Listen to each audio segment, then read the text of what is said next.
রাম রাজ্যে রামযজ্ঞ 22শে জানুয়ারি উদ্বোধনের আগেই কাল অযোধ্যায় নমস্তুতে রামলালা প্রতিষ্ঠার প্রস্তুতি সরেজমিনে বিমানবন্দর জংশন স্টেশন ট্রেন উদ্বোধনের পাশাপাশি মেগা রোড শো করতে চলেছেন প্রধানমন্ত্রী নরেন্দ্র মোদী। পরে তিনি জনসভাতেও যোগ দেবেন। মোদীর মেগা শো এর জন্য অযোধ্যা রোডে যান চলাচল পরিবর্তন করা হবে এবং এই ডাইভারশনের অধীনে লখনৌ থেকে বস্তি সন্তু কবিরনগর এবং গোরখপুর হয়ে বারাবাঙ্কি হয়ে যাওয়া যানবাহনগুলি অযোধ্যা দিয়ে যেতে পারবে না এবং এই গাড়িগুলি বারাবাঙ্কি থেকে গোন্ডা হয়ে যেতে পারবে। ছোট যানবাহনের জন্য এই ব্যবস্থা, এমনই জানা যাচ্ছে।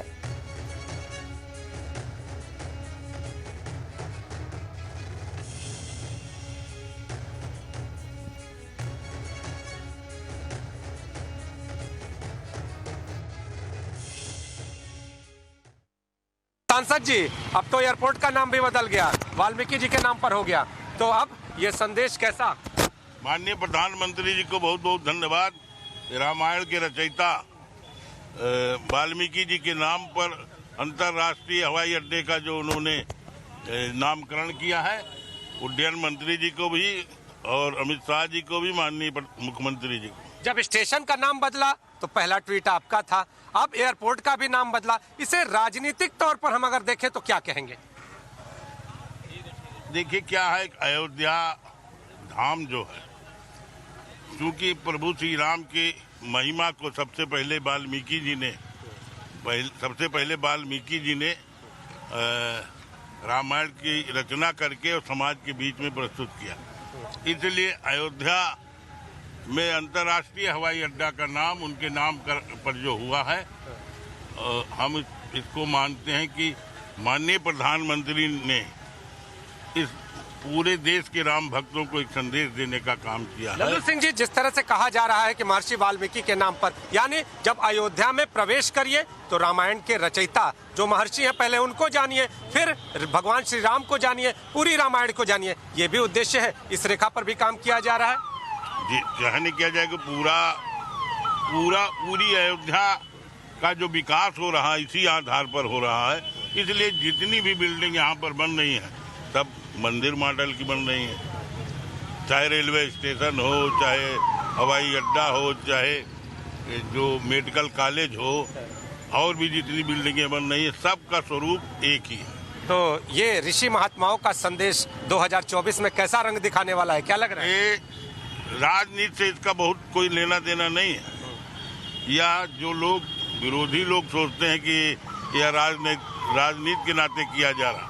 हम इसलिए नहीं कि हम माननीय प्रधानमंत्री जी या इसलिए नहीं कर रहे हैं, वह पूरे देश को एकजुट करने के लिए, पूरे दुनिया को संदेश देने के लिए, क्योंकि मानवता को जो संदेश प्रभु श्री राम ने अपने जीवन कृत्यों से दिया है, शायद उसी कारण प्रधानमंत्री जी पूरे रामायण, पूरी राम के जीवन चरित्र को जो है किसी न किसी स्वरूप में प्रस्तुत करने का प्रयास। राम नाम का संदेश राजनीतिक भी माना जा रहा है, कहीं ना कहीं कहा जा रहा है कि जो वो तो विपक्ष के लोगों का कहना है ना, क्योंकि उनके पास जब आधार कोई नहीं रह गया है, जी जी समझे, तो आप कुछ ना कुछ उल्टा सीधा बोलेंगे ही। इससे कोई राजनीति से लेना देना नहीं है।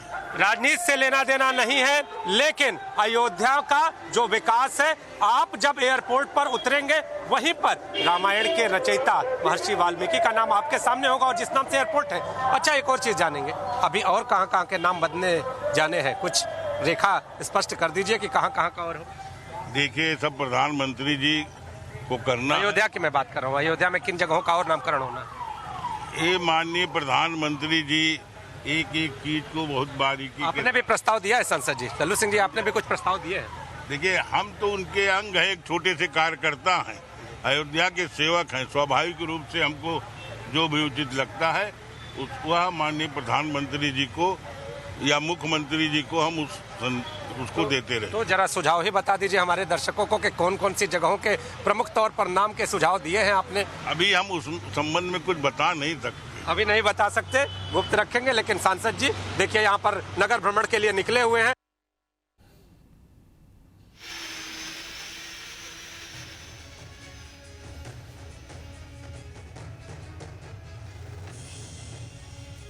আগামীকালই অযোধ্যায় যাচ্ছেন প্রধানমন্ত্রী নরেন্দ্র মোদী এবং তার আগে আজ অযোধ্যায় উত্তরপ্রদেশের মুখ্যমন্ত্রী যোগী আদিত্যনাথ তিনি পৌঁছবেন। রাম জন্মভূমি দর্শন, হনুমানগড়ি দর্শন সেরে প্রধানমন্ত্রী সফর নিয়ে পর্যালোচনা বৈঠক করতে চলেছেন তিনি। আগামী 30শে ডিসেম্বর অর্থাৎ আগামীকালই সকাল 10:45 অযোধ্যা বিমানবন্দরে নামবেন প্রধানমন্ত্রী। বিমানবন্দর থেকে রোড শো করে যাবেন তিনি সংলগ্ন জনসভার স্থলে এবং সেখানে কমপক্ষে 2 লক্ষ মানুষের সমাগম হবে এমনটাই আশা করছে বিজেপি। আর এরপর দুপুর 12:30 নাগাদ অযোধ্যা স্টেশন এবং দুপুর 1টা নাগাদ অযোধ্যা বিমানবন্দর যাবেন মোদী উদ্বোধন করার জন্য। প্রধানমন্ত্রী দিল্লি ফেরার কথা রয়েছে আগামীকালই বিকেল 3টে নাগাদ।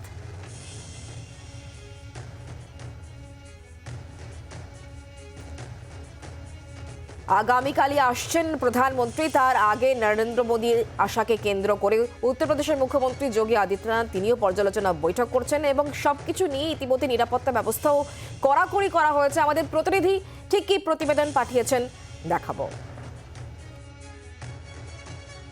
इस रास्ते से प्रधानमंत्री गुजरने वाले हैं। आज यूपी के मुख्यमंत्री भी यहाँ पर आएंगे, प्रधानमंत्री के आगमन की तैयारियों को अंतिम रूप देंगे।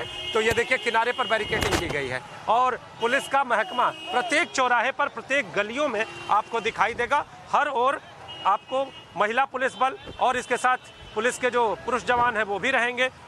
चौराहों पर बात कर ले तो सीओ लेवल के अधिकारी लगाए गए हैं। डीसीपी और एडीसीपी जो लेवल के अधिकारी हैं वो सभी चक्रमण भी करते रहेंगे, चौराहों पर भी अपनी निगहबानी करेंगे। इसके अलावा त्रिस्तरीय सुरक्षा व्यवस्था हम ये पूरी तरह से कह दें, सीसीटीवी कैमरों की निगाहें पूरी तरह से चौकस हैं।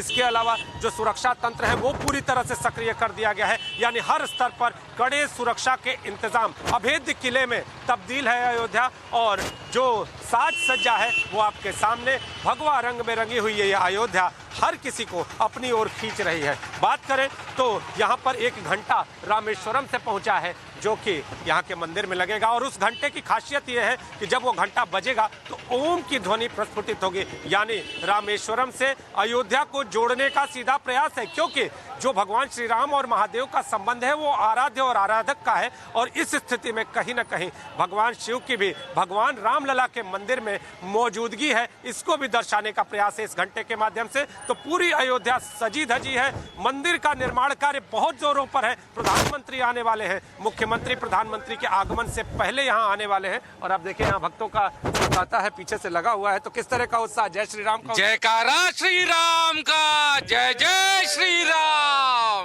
उत्साह कितना है, साज सज्जा बहुत कैसी है? बहुत उत्साह से हम आए हैं। नए वर्ष का शुभारंभ करने के लिए हम श्री राम भक्त गण है। हम राम मंदिर अच्छा, का जो साज सज्जा दिखाई दे रही है, पूरी अयोध्या सजी हुई नजर आ रही है, दृश्य कैसा है? बहुत सुंदर, बहुत गजब, बहुत सुंदर, बहुत राममय हो गए हम।